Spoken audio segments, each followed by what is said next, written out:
Claustroan aipatu genuen, gaur saio hau egingo genuela. Tarte hori zutelako Maite eta Julia. Eta esan dizuten, xarretu ginean formakuntza aurtengo ikasturtekoa prestatzen, irakasle etapa batean jasotako nahiekin, esango genuke, jarraitzeko, gauza berri bat edo urratxi berri bat denez emango duguna, izitu zitegun interesgarriak Julia beak aurkeztea. Dokumentu idatzia labur-labur idatzia bat dugu, zue bestu jarri nuna, eta labur-labur aipatu nuen nondik nora izango zen aurkezko nire lana.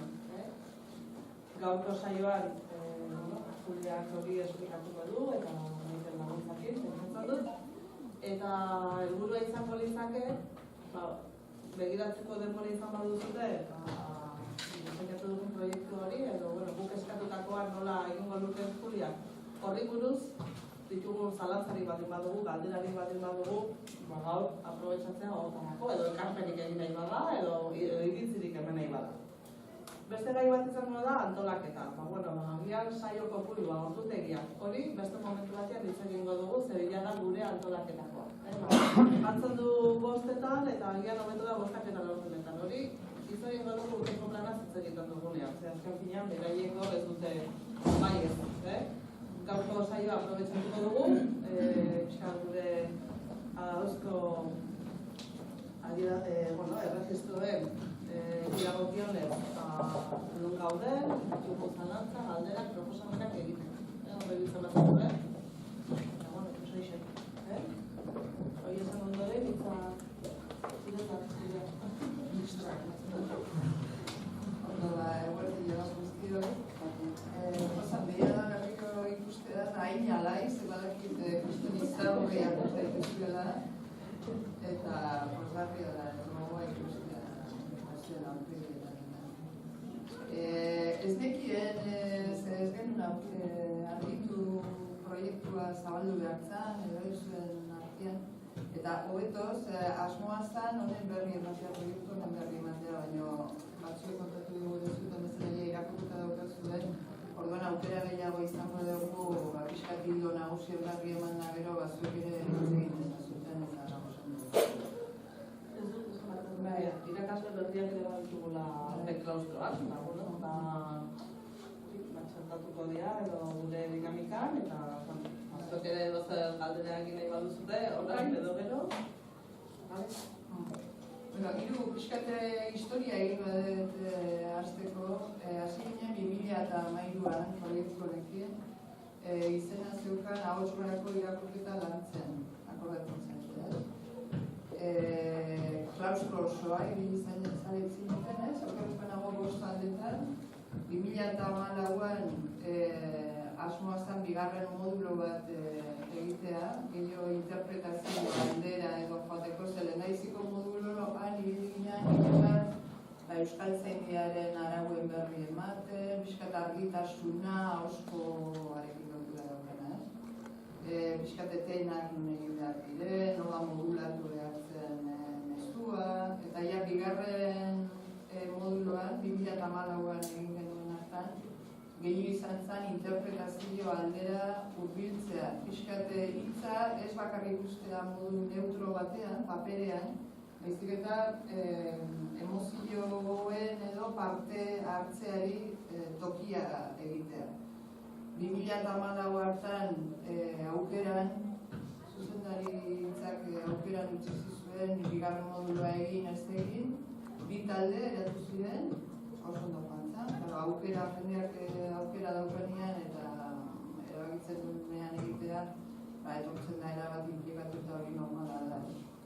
Eta hurrengo urtean iaz, 2015an, beste 3 talde gelditzen ziren bigarren modulua egiteko, eta hor gorabehera batzuk izan genituen, behartuta egon zinatelako ikastaroa egitera, eta akordatzen zarete ez, hasierako resistentzia haiek, eta muturkiziak, eta... Baina, oso ondo joan zen, nik oso pozik bukatu nuen, balorazio egin genunean ere, eta jendea pozik zegoen, nik uste oso lan egin genuen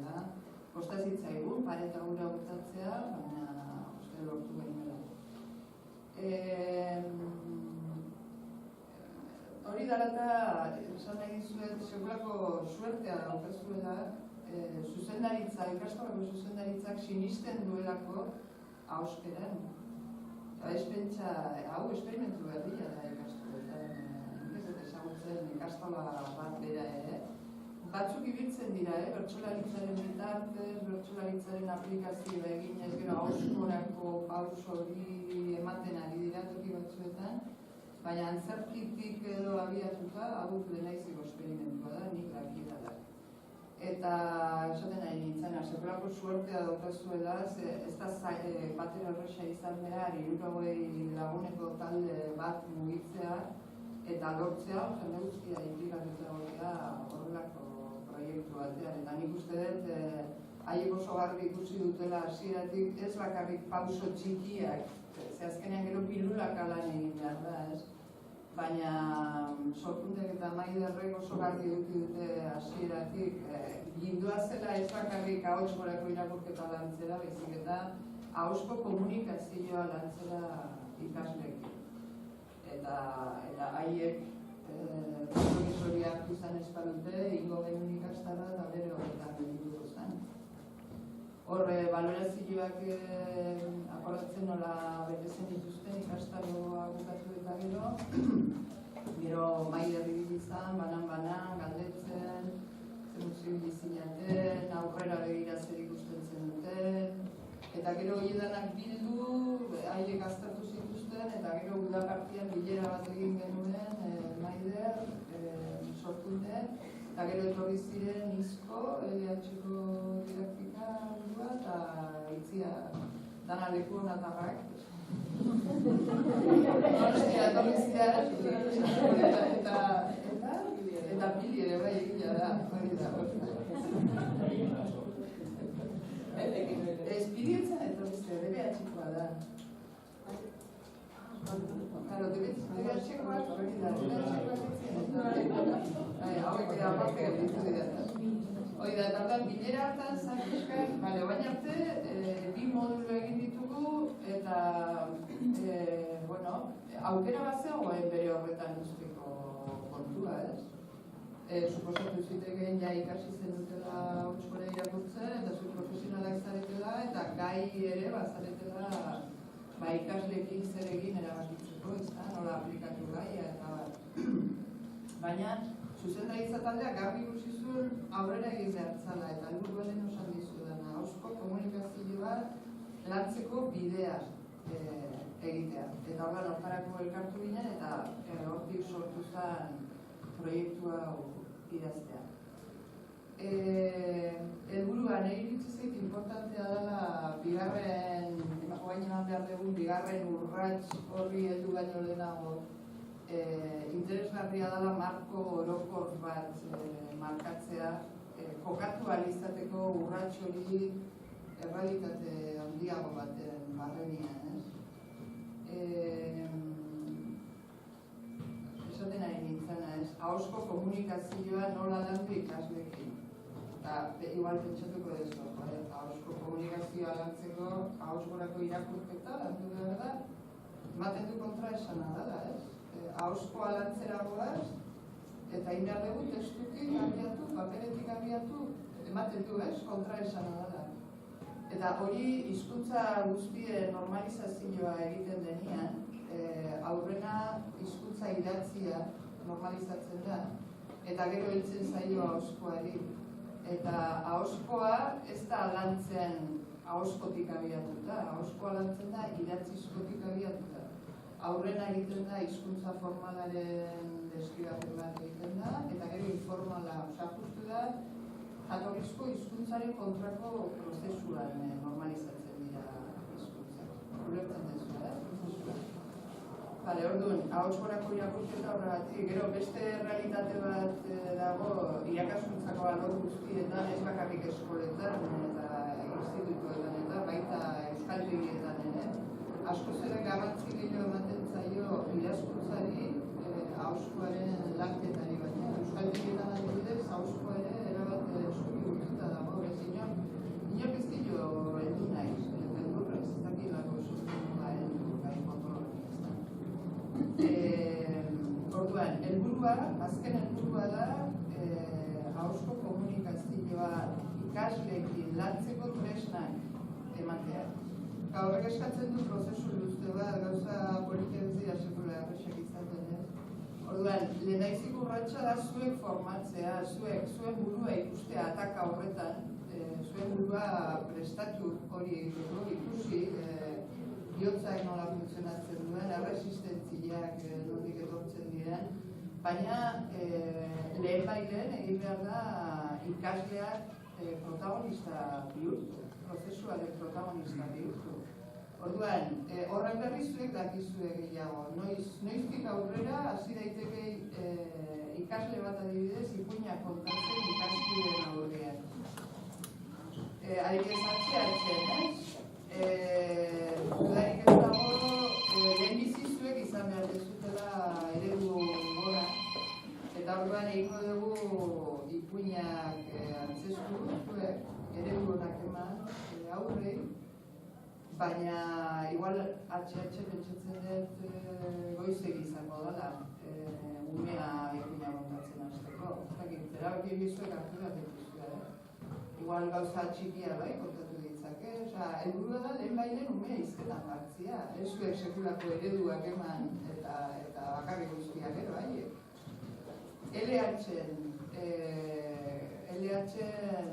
Atxe-atxen gehien bat landu beharreko testuak ipuinak dira.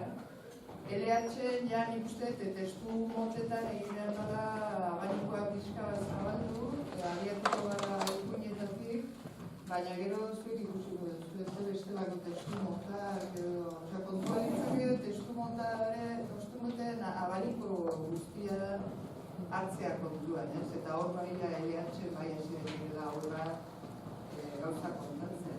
Lehenbiziko fase horretan izango da paperean oinarritutako testuak izango dira, baina lehen bailen, eta hau dena programatzeko daukagu, lehen bailen egin behar dugu umea hizketan jarri.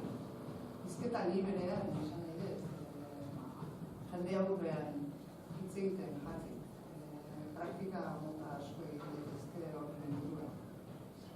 Eta DBH-en ez dago zalantzarik, eta badakit gauza asko ez dira berriak zuzentzako eta egiten dituzuela olako esperimentuak. Igual egin behar dena da pixkat gogo eta marko teoriko baten barrenian sartu, kontzientzia gehiago sartzeko nondik nola gabiltzan edo, ez? Eta ez pentsatu baina arte egin dezute guztiak eskola balio eta baina zegoen dugula zerra barra egiten. Egin behar dugu deron artean, eta bakutza galduen horretan. Hori marko orokorrari dagokidenez. Ez dakit, gero ez dakit ditzen izan dute, balorazio eta egin dituztenean, emaitzen berri oso bai interesgarriak atera ziren. Zuek egindako balorazioetatik ateratako gaiak, eskatzen zenuten, hori lehen horrian daudezue, ikasitakoa praktikak jartzeko aukera ematea, hori aurrera begira, lanean segitzeko zeri behiratu, zer landu, nondik heldu gaiari, eta lehen hori zan, ikasitakoa praktikak jartzeko aukera. Bigarrena zen, irizpideak ematea, gaiaren aplikazioa egiteko ikasleekin ari zaretenean.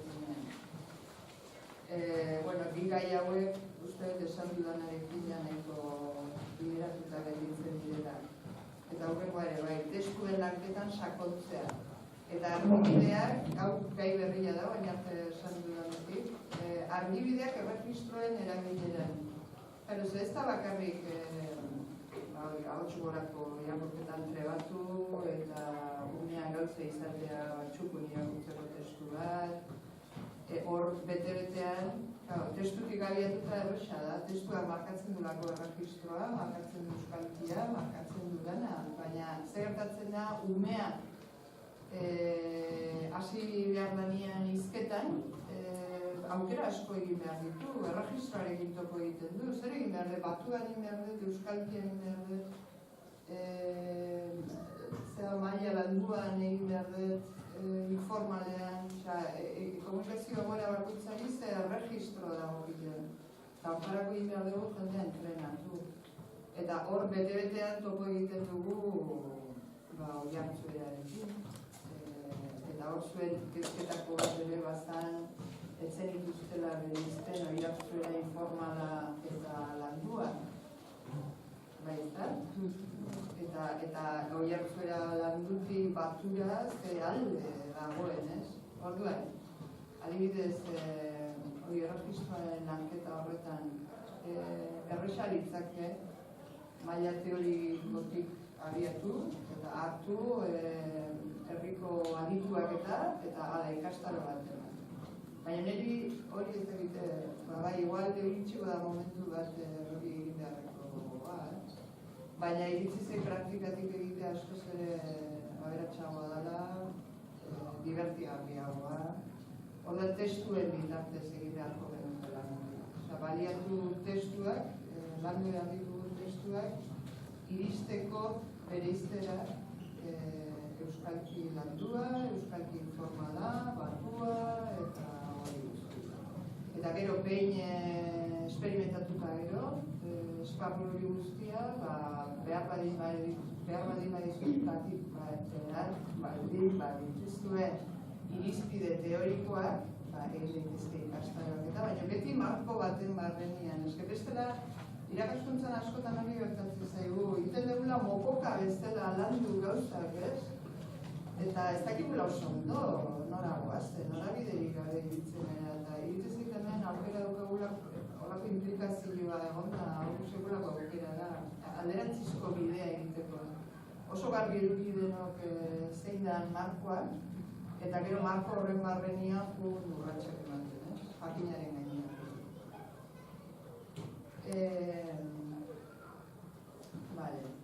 Eta gero, hori zuen balorazioekin segituta, hauek zian zuen eskaera, zuen kezkak edo.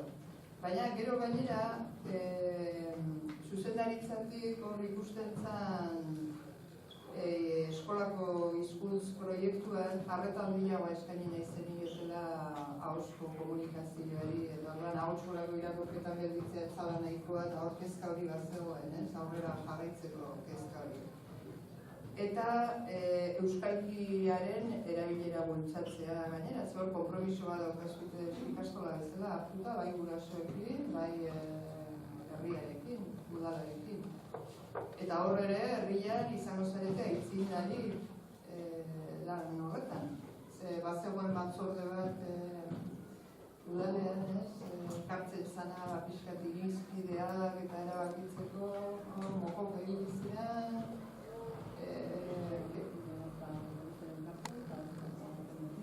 Nahi batzu kontatu zeintzan liskarraren puntua? Azkenean, ikusten momentu bat dutenetan, dutena beskatu zela korpusa, korpusu gabe, Oiartzera taldea hasi elkartzen duela proiektu honekin hasi eta bateratxu, eta iristen momentu bat betik korpusa eskatzen dela, korpusa gainean lan egiteko, baina horrek ez zion lan horri heldu nahi, eta orduan korpusi gabe, behitzen ginen, Oiartzuera heldu gabe, eta azkenean taldea betan bera gutu zen, eta ezakit aurten berriro saiak ere ekingo den taldea sortzeko, baina hortan korpusan bai bezala. Beti da Koldo Zuazo. Koldo Zuazo da, gaur egun daukagu aditurik aitzindariena, esan nuke euskalki kontuetan.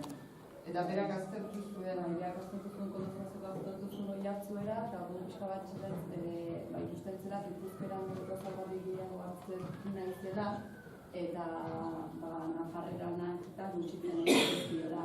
Eta hor, hemen egin mailan, izendatzen,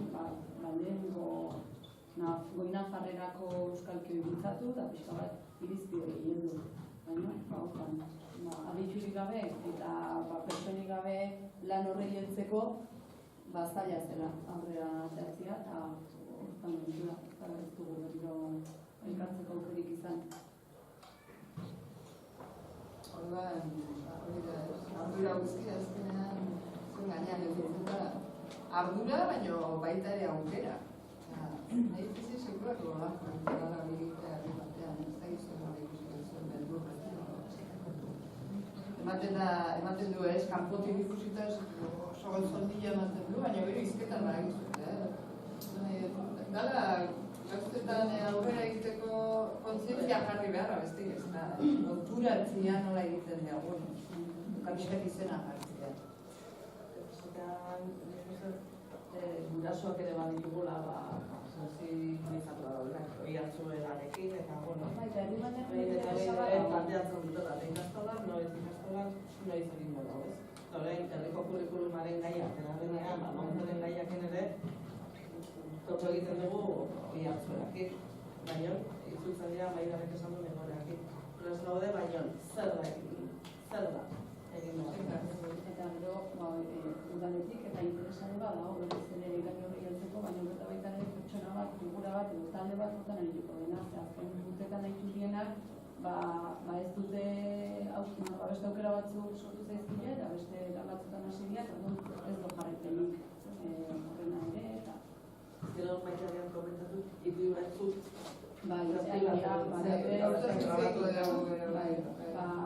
sortu zen talde hortatik, gero batzuk atera ziren, eta herri mailan badakit, erratitik etorrian laguntzakin eta pertsona batzuk elkartu eta itubiela ituinak eta badago interesa, baina falta da pixka da.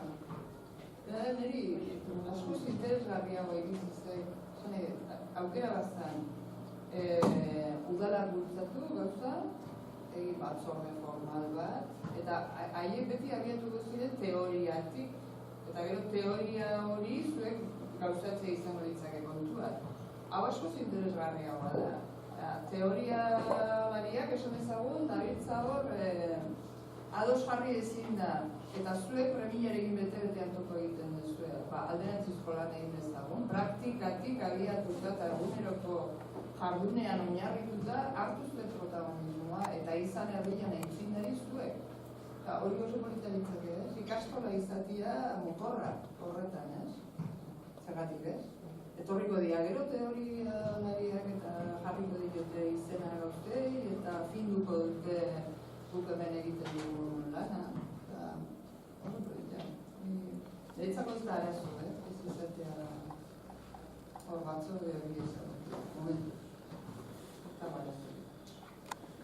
Bueno,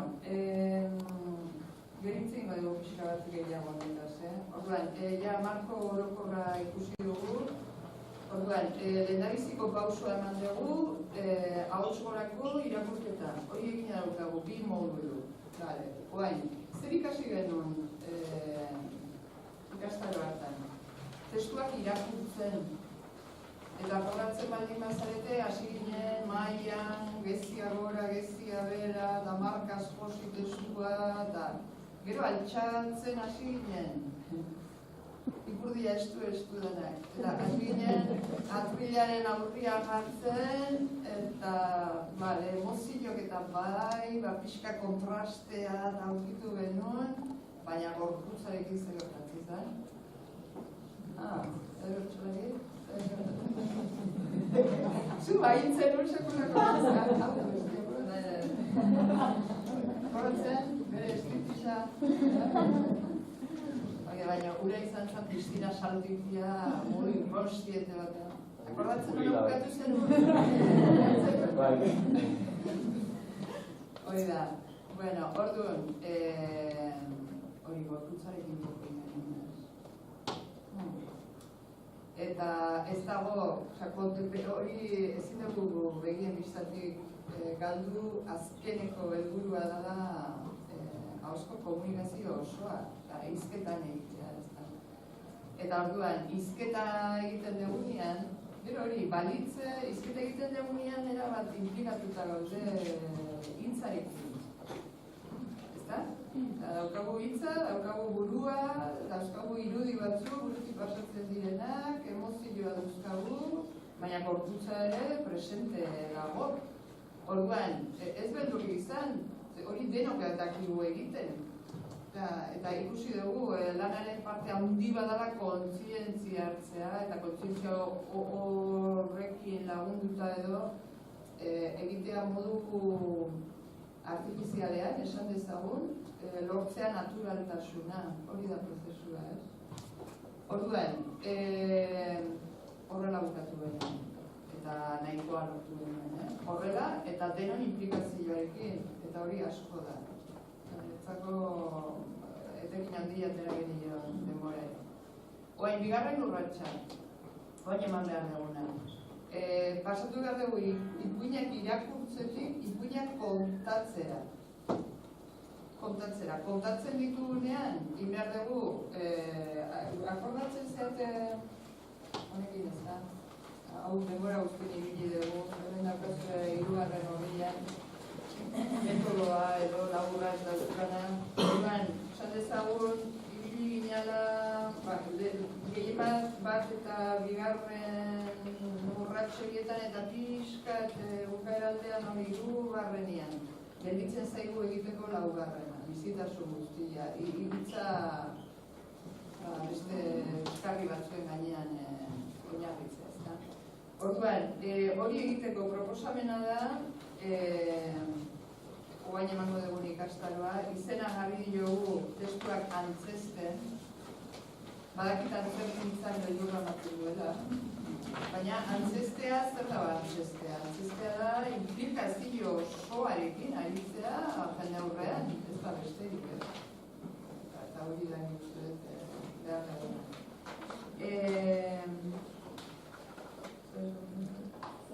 Hori da behar duguna. Hori behar dugu, beste da oso zaila da. Kauze, ezin da, bapatean ezin dezu jendea jarri jende aurrean izketan bestelako baliabiderik eman da. Zertoko egiten dezu doinuarekin, askotan gertatzen da. Baina hasten izketan zuzezi zutza da hori, doinuari erreparatuta. Eta ez badezu espazio bat konkretua bilatzen hori lantzeko, zer momentutan entzestailo hori. Ozeaten agarra egiten duzu horrek, Gauze egin behar dira aurratxe zurratxe. Bale, orduan, helburuak auskera lantzen jarraitzea, erregistroen erabileran trebatzea, eta, nintzako oso importantea, irakurtzaletasuna bultzatzea.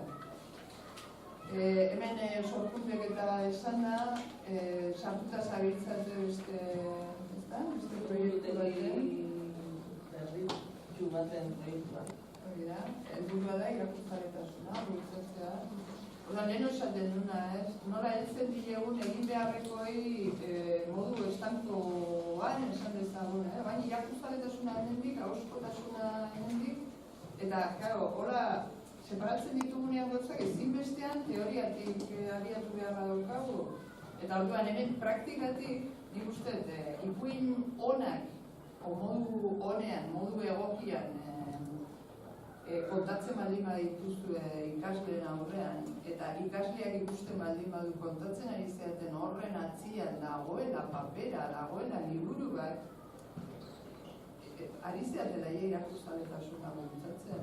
Ume horrek gogoa izango du, pixkat, ipuina irakurri, liburua irikita ipuina irakurtzeko. Zagiten, horrezkoen hori bueno, fase honetan, zuek aukeratu behar dituzue, ia ez aukera eman izuen aukeratzeko testuak, eta batzuk egarri zen dituzten HH eta poematxo batzuk, eta hola, baina nik gero ez dut ezagutzen zuen realitatea gelakoan. Orduan, orain egingo dugu zuen esku utzi testuak eta aukeratzea, zuek ikusiko duzue gero ikasleekin lan egiteko orduan, letekin gehien ze testu emango dizuten, ez dakit. Zuek ikusi, zuek aukeratu. Baina, hoi hartzuerara moldatu behar ditugu. Orduan, esan dizue Maiderrek ez da, batzorde edo horretan, ipuin asko, hauek izan apila egite, Bueno, baina bide deratuta, ipuin asko daude ja hoi hartzuerara moldatuta. Zein da arazoa, nire ustez, daudela lanak hoi hartzuera informalean idatzita. Eta akordatzen zaretez hori ikastaroetan ere askotan aipatu dugu, ikaskolen federazioko kuadro hura, batuan sartu eta euskalkia noiz, eta akordatzen? Bale, hor badakizute ikastolen federazioaren filosofia dela HH-en maila informala bakarrik. Eta LH hasten zen euskalki formalarekin, landuarekin, eta hori zonalde euskaldunetan hori hartzu zelako batean, ezta?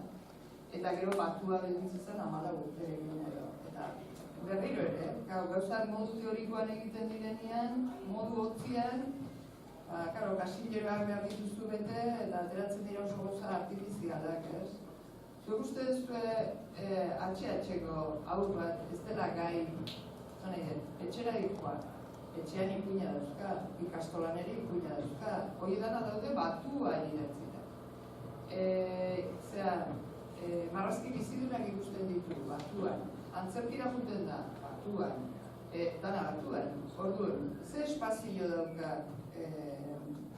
euskalkian aritzeko etxean, ze nolako gurasoa dauzkan, eta ikastola. Orduan, ikastolan ematen badiogu dana maila informalean, umeak egiten duen lotura da, bale, ikastola, euskalkia, maila informala, eta euskalkia bakarrik lotzen du maila informalarekin. Eta hor, mamu bat buskatu beharra daukagu, ze hori oso orokortua dago ideia hori, batua da formala eta euskalkia da informala ezurra, horretaz askotan hitz egiten dugu ikastaroetan. Ezurra. Eta orduan, nola baliatu ipuinak hizketa mota horiek guztiak zehatu izateko, landu izateko. Orduan, nire proposamena da, Maiderri proposatu ginen, ipuinak berriatzi dituztenei, esateko usteko pertsonaiak hizkera informalean, eta narratzaileari dagokio diskurtso guztia euskalki landuan. Gainera horrela, niri, ez dakit, literaturari errespetu pixkatez. Eta niri iritsi zait, liburu bat eta maila informalean dana, zaizu buskatzen zerbait barrutik. Hemen, ez dakit, zer gertatzen da, Hombre, horre denborarekin oso politi izango litzake, nik adibidez antzerkian hori egiten dut, egoeraren arabera, pertsonaien arabera, historiaren arabera, igual ez da pertsonai batek egingo du euskalki batean, beste batean, egoeraren arabera, formalean, informalean, batuan, hori dana euskararen bizi indar hori guztia baliatzea, oso politi izango litzake, ipuina kontatzeko orduan ere, gauza izatea hori egiteko, baina fase honetan ez da hori kontua. Orduan, lotuta zuen kezkarekin dituzulako arazo dauzkazuela bereizteko euskalki formala eta landua, ipuina baliatu ditzakegu modu praktiko batean bereizteko bi hizkera mota horiek. Eta aldi berean, umeari aukera emateko txiki-txikitatik ikasiko du oihartzuera informala, oihartzuera landua eta batua airean dago. Eta gai izango da, kontatu gabe ere modu teoriko batean, gai izango da egoeraren arabera hitz egiteko erabakitzeko honekin nola egin behar dut momentu honetan. Modu intuitibo batean, eredu honak eman da hori modu intuitibo batean ikasi egiten da. Ez dakit, kezkarik edo baldin badutuzue, gaien inguruan.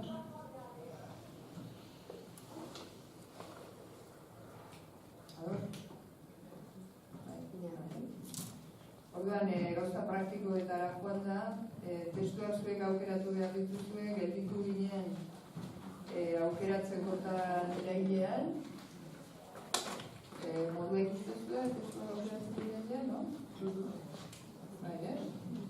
Gero, urri azaroa izan berri azten dituzten hauek, berri azketa egiteko, moldaketak eta egiteko, bi izketa mota horiek sartzeko, eta guk eskartuko egizuke bidaltzea azaroaren amaieran behar prestatzeko, hasi egingo gineake urtarria. Bi irakasle izango gara, maite batzuei aurkeztu dizue deno, igual izanduko dizue Gorkaletik edo Maite Arrese, izan du, Goiarritarra, aktorea, ipuin kontalaria, joga irakaslea, Eta iritsi zitzaidan importantia lotxak entzeko eta etortzea pertsona berri bat energia handia duna, segura motorra da. Eta pixkat astintzeko gorputza eta astintzeko dana jolasaren bitartez eta ondo sentituz. Oso gara da. Orduan, bi gai emango ditugu ikastaroan. Nirekin egingo duzue, segituko dugu irakurketa dramatizatua, ze esaten izuena, metodo hau ez da ikasi dezu egiten eta azkeneko urratxera bat zaitezke, ez. Testu bat, eta hori aktorek eta testu bat hartzezunean, egin behar dituzu urratx guztiak, Orduan, azkeneko helburua da, ipuinak ensaiatuta edo, ustea, zuek publiko aurrean antzestu baino lehenago, ikasle aurrean antzestu baino lehenago. Orduan, nirekin egingo dituzue metodoaren lehendabiziko 3 urratsak edo, mailana, urrena, gero hasia emozioa pixka sartzen, euskalki kontuak, pixkat hizkuntzarekin zerikusia daukan hori guztia, eta emozioak ere hitzarekin lortzea. Orduan, helburua da hitzak betetzea esanaiz, intentzio komunikatiboz eta arimaz.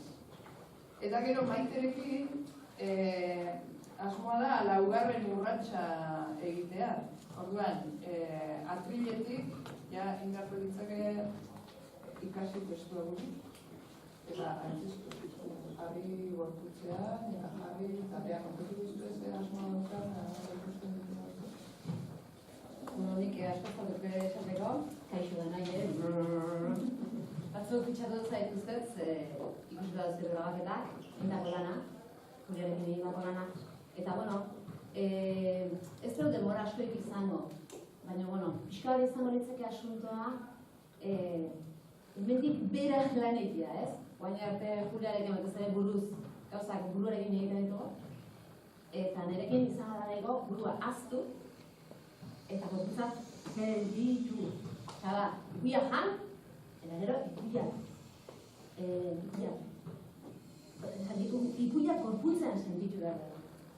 Eta batzuk, bien bidez nahiz eba multzekoa, ez asko moizekoa, nahi, batzuk ez dira hainbeste mugitzen, eta bena dago ondo. Eta hori nik zute, Juliak zena zera arroioa da, maitasuna hundikin entzutea, aitzea, errespetuz, hemen antzeko parezio gara, ez? Eta hortik abiatu pixka bat, gorputza sentitzu. Horrein ningo dugu, lehenengo astindu, burua blokeatzeko, ez? Burua uzteko, iso, ez egin esan, ez den onbeiken, ez egin esan, ez dakizzer, onlotxak ez dakizzer. Ken, isitu pixkaten, baina era, ez dakit taldeak nola sortuko diren, batzuk izango dira, ausartagoak esan nahi eta ausartagoak, ez dakianak egisteko lotxik gorputzan ere nahitzeko eta beste batzuri gehiago posatuko zaie. Baina, kutxinaka, mogea, sentituz. Asuntua da baina arte nahi dugu pentsatu eta nirekin nahi dugu sentitu. Zer pasatzen da hemen barrun. Zer sentitzen da? Asuntua da ipuina kontatzea era emozional batean. Emozionatzen dugunean, benetan irakatsi egiten dugu. Homeak ikasi egiten dugu. Hori ere, emozional. Baina hortako jakin behar dut, zein da benetako emozional, zer da nik sentitzen dena. Eta horren bideak nago. Eda, goxo baten. Gorputza sentituz, ari geratzen ben, gero beste batzuk hor jarri dut itxi begiak ondo ikusteko, esan dut ez da nerea. Paul Gauguin pintorearena da. Eta niri ikera gustatzen zait, egia da ez, dana gure barranean pasatzen da. Dana. Orduan da pixka bat zen, gelditu, barruraren, hartu alnaz, lasa. Niretzako ere bai esaten dut. Zer pasatzen? Zer konpartitu behar da? Eta hortik abiat? Zer da daukaten da? Zein da nire etxoa, txikia da, bizkorra da, mutia da. zein da nire txanogorritxu? Ez? Eta pixkanaka, bueno, batzuk dengo dute izugarrizko txanogorritxu bat olako pixpirina, eta beste batek lotxatigoa, eta, bueno, pixka bat, zungo ariketa desberdinak egiten, ez nahi zungo ariketa kontatzen, ez? Baina, bueno, hasiera bat egin dugu bat, zirkuluan hori bai, ez hau erosoreko gortu dutzen zara. Ez dakit soinketa gero ez dut ezagutzen, baina bai izango litzeke lan egitera, maik ez, eserrakoik ez, zaten dira marrazki bizitunetan eta oiaskoi izango zeo. Hola, nola ez da ditzen. Bueno, pixka egin behar dugu, horako zerbait, hasieran esan nahi dut, hasiera bat duena, ez da? Bueno, utzi dut. Ozen sentitzen, ozen hau. Eta askotan igual pentsatuko dut, hau zertako? Zertako ez? Bueno, libre sentitzen. Egun alako baten, jakingo dut zer sentitzen den. Eta zer kontatu nahi den. Zure txanagorritxu, ez da izango beak kontatuko den txanagorritxu beak. Eta besteara, baina berdin du, zetanak dira baliagarriak. Ze umeari aiatuko zaio, zu benetan emozionak, zu kontatzen diezunen, zure benetaneko emozioi. Hoi aiatu bat zaio. Itza, emozioaren gainean. Eta aiatuko zaio, zure emozioarekin. Txistu! Ikusi nahi bali maizue bera egin bat kontatzen hemen daukaz, bueno, baina tolamendu kontuak gelditzen dira. Hori, saioko burua eta erabatzuen gelditu da. Oso denbora gutxi daukagu, oso gutxi, saioak izango dira ordutardikoak, launa saio, ipuin asko prestatzeko. Orduan, saietuko gara, baina hortako inbehar dugu lan asko, bai zuek, bai guk prestatze lana esan dira. Elkartzen garenean kontua ez da izango hori, etorri hotz danak eta hori erotuta hasi, hau ez da ikastaro bat, elkartuko gara ipuina prestatzeko, ensaiatzeko. Eta orduan horrek eskatzen du lan asko, etxean egin gara, bai guri, bai zuei ere. Eta ekarri bat duzue gauzak nahiko aurreratu da. Eta orduan, hor beldurtu itzian hauek, aztekoak ginen urri aldian edo, errepaso egingo dugu eta hasiko gara urtarrilean. Eta oso ideia hona iritzen zen. Orduan urri azaroan egingo duzute errepasoa. Gainera, ongo zen, errepaso berriro teorikoa izan beharrean, baina testuak aukeratuta egongo dira, berridatzita egongo dira, hasi ja testu egiten, markak egiten, aplikazioa egiten, urte hauetan ikasi eguna testuetan. Eta, bueno, gero saioak ordo euskazue, 4 saio izango dira, lehendabizikoan nerekin, mai lana egingo dugu, testuak landu, zuek egin dezuen lanaren gainean, zalantzak argitu, zuzenketak ahortuak eta gero testua buruz ikaste horretan hor beti hor gabiltza, ez? Atzerkian adibidez, obraren arabera, ari baldin bazea, obra bat poesian idatzia eta autore konsagratu baten lana baldin bada, hitzez hitz ikasi behar. Ipuina kontatzeko orduan eta bakoitzak bere ahotsa bilatzeko kontu horretan, igual hor libreago ibili zaitezke, baina hemen daukagun arazoa da oihartzuera zein behar dugula. Eta orduan, batean orduko zeate libre sentitzen, ez dakit, ikusiko dugu. Tamaina hartuko diogu hori ere. Orduan, bigarren saioa Maiterekin, gero, soinketak elan, gorputza astindu, begira jarri, berak esan dizuena. Eta hirugarren saio presentziala izango da bion artean egitekoa. Eta inbeharrean talde osoa eta gu bilok egingo dugu saioa 2 zatitan banatu, 45 minutuko 2 saio, eta saio batean talde osoa egongo da berarekin, erdian. Talde alde erdia egongo da Maiterekin, beste erdia nirekin, eta gero aldatu. Eta hor iritsi zait lan asko inezakegu. Eta gero gelditzen da nola baloratu egiten dugun lan hori, ebaluazioa, ez? Aurretik ikusita zegoen hiru saio izatea, eta hiru saio bakarrik egin da, ikusten genuen prozesua bukatu gabe egitezala. Horregatik hemen proposatzen dugu ebaluazioa egiteko laugarren saio bat.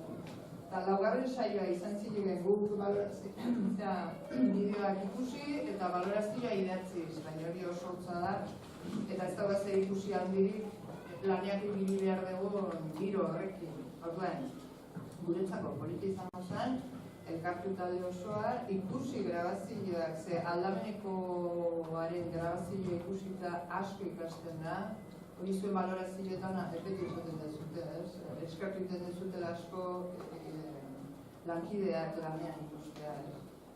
Eta ez dakit, zuek erabakiko dezu, laugarren saio hori egin daiteke, esote daiteken egin edo, eta ja azkeneko balorazioa izango zen politia aurreko fasean egin dugun bezala, Maider ibiliko da zuen artean, bakandetuz, zemuz, agizer, aurrera begirazten, hori da. Eta gero ja seigarren horri aldetik aurrera, daukazte, antolamendu kontu gehiago.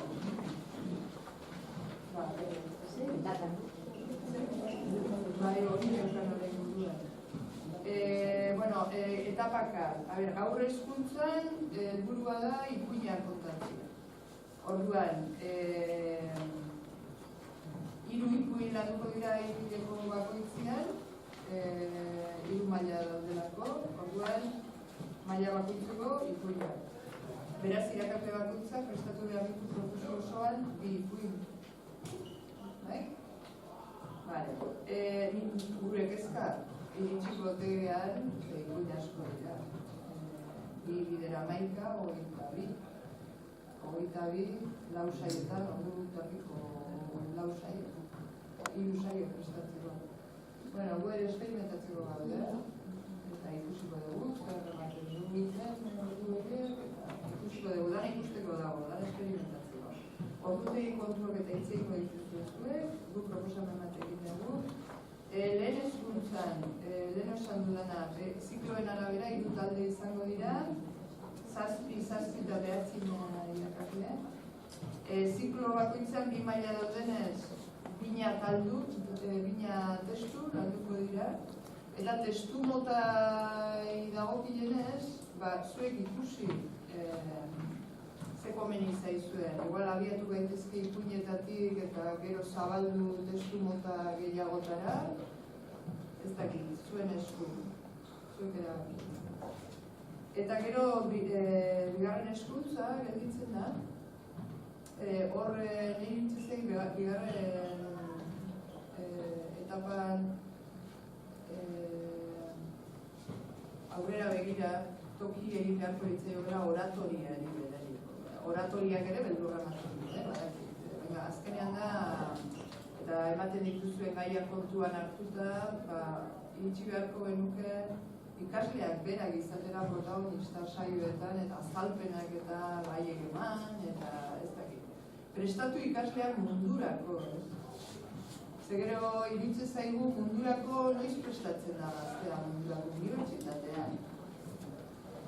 Goain ikusi ditut, 2016 dakizule Donostian.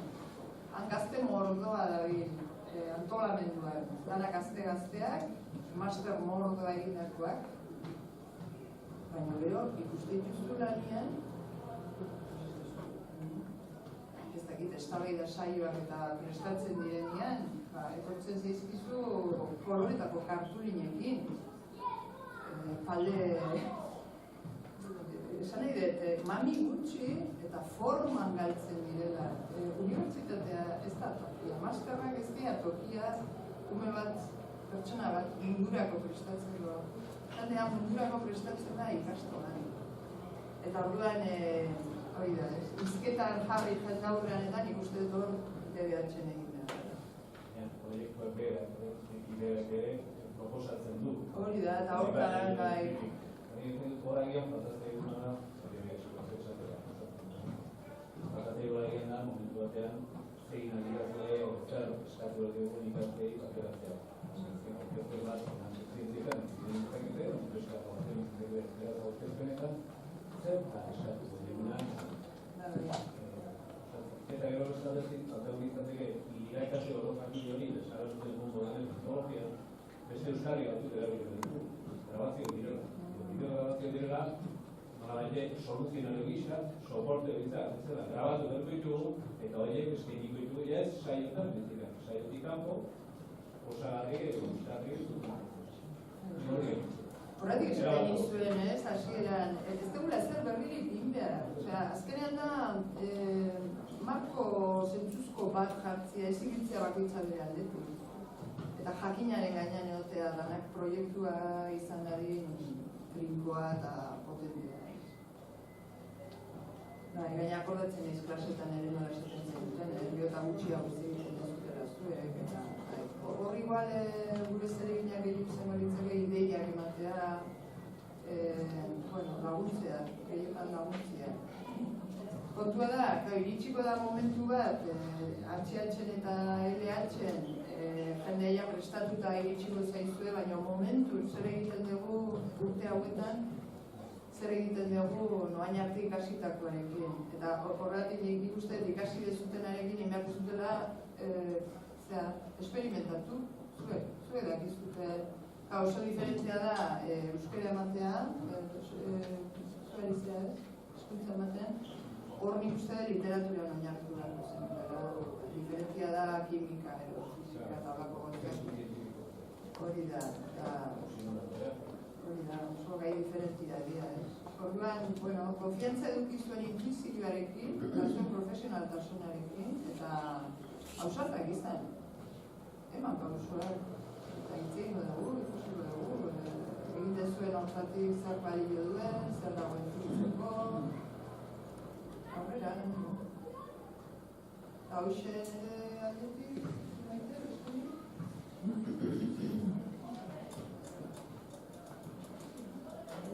Guk hau dena entzun denion, pentsatu gero oso interesgarria zela denak entzutea. Ez dira gai hau azpizitzeko bikila batean, enogratik. Niri asko gustatzen zait eta hori mezu batean esan giztuen, segurako ikusi dutela guain arte erresagoa izan da, hainbat saio, hainbat ordu ez da gizartabak izan, baina gauza potolo honen aurrian. Nik ikusi da segurako pulamentua daukala emakumen. Segurako pulamentua daukala, garbi, benetan. Taldea ditugu, Bueno, baina beti buruak ikustea, eta niri momentu bat esan zen oso ilusionatuta zaudela, eta niri hori egiten zait utxatu.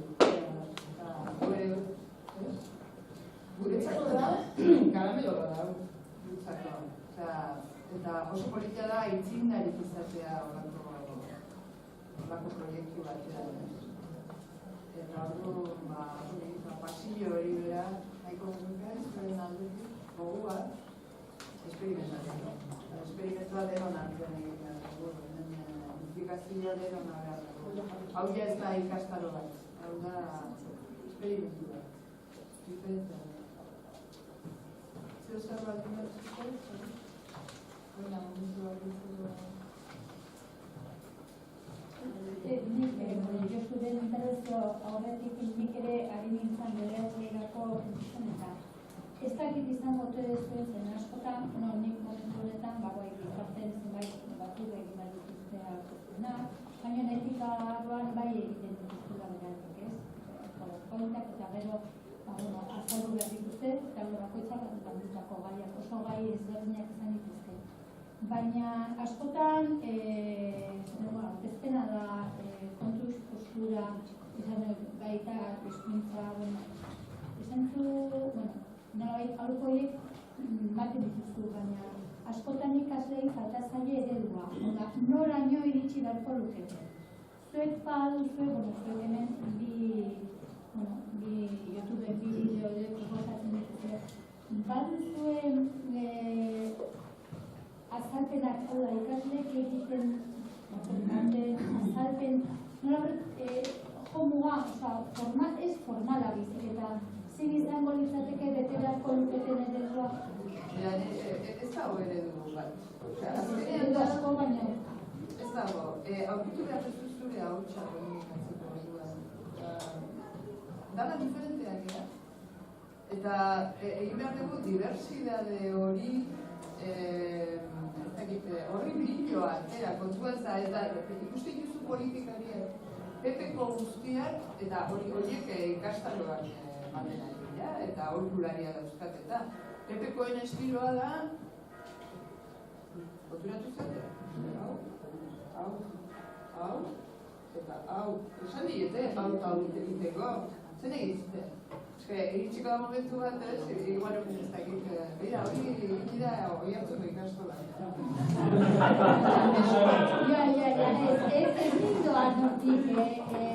Ez rindoan hortik, esaten duen, gauza bada, norberak ere bedia egin behar duela, baina talde aurkezpenak egin behar dutenean, iruditzen zait, bat eseri eta ez dakiztaren, bat ere jaramonik ez aurkezpena egiten ari denari, esan nahi dut, esentzu horretan, ez norbait bakoitzari kendu nolabaiteko bere askatasuna edo espresibilitatea baizik eta ia Josu pixkat hasieran planteatu adierazleak, hasierako adierazleak zer eskatu beharko gunioke edo zein da eskaini behar genieken markoa, baita ikasleak horretara eramateko. Badago, eta egin beharko genuke hori bai, zuek esperimentatzen dezutenean aurten, apuntatu zalantza guzti, apuntatu denak, eta dago programatuta saio bat maiatzaren aldian, orduan, egitako dugu zerbait diseinatu zurrengo guztiak. Baina ez duda da, bakitzak bere hautsak, bere horrekin kontu. Aio, eta gero, eskatepe erdi hartu hartuta, gunea azken baldin bada txikitatik bere barru horretatik komunikatzen, iritsiko da momentu bat bigarren etapan kolako arazorik izan da. Gure honetan badago, nik behintzat tokatzen badago dela ezta, bere etxezari nahi. Badago blokeatuta bizien ikasle berta gehiago. Gero eta traba gehiago dituztena, jende aurrean hitz egiteko edo aritzeko. Itxita daudelako, beraien ahotsa ezin dutelako. Nola lan egin ikasleekin zen. Nik bai uste dut ikasleek ere beste lanketa mota batean dutela. Agian hortaz ere, gu behintzat BDH-ko etapa horretara iristen garenean edo lanketari edentu behar egunean, bai uste dut. Eta askotan adierazleekin ere konatuta gaude, adierazle zerrendak guztela gaude, agian horiek erregisatu behar ditugu eta bateratu behar ditugu, baina nik uste dut zailago zaigula hitz egiten ez duten ikasle horiek hitz egiten. Baina txikitatik berriro ere, hori da bakontuan hartu behar duguna. Txikitatik gazte baldin bada bat jende aurrean izketan, DBH-en ez da zorik izango. Noski dago. Frantzian, posizio diskursoak potero kontuan egiteko gaitasun. Hemen, zerbaitetan hor hartzea ere, naia ez ikatzen. Ez geratzen logik ez dugu ezartarako,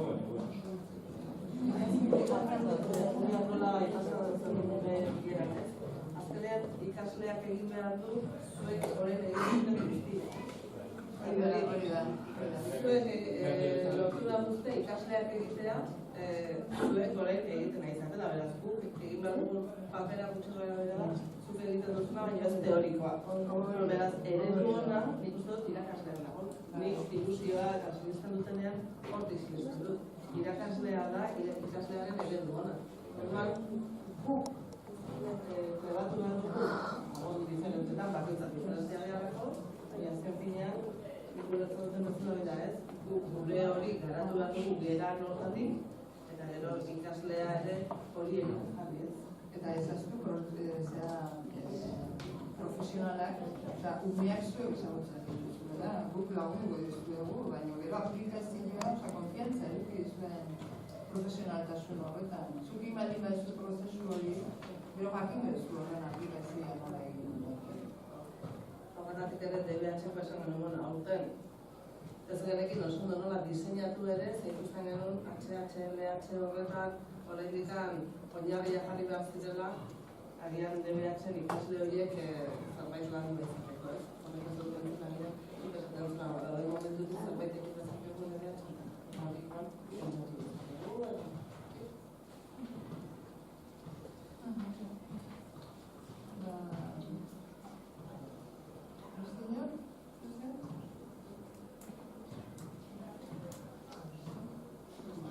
Mandeu, i me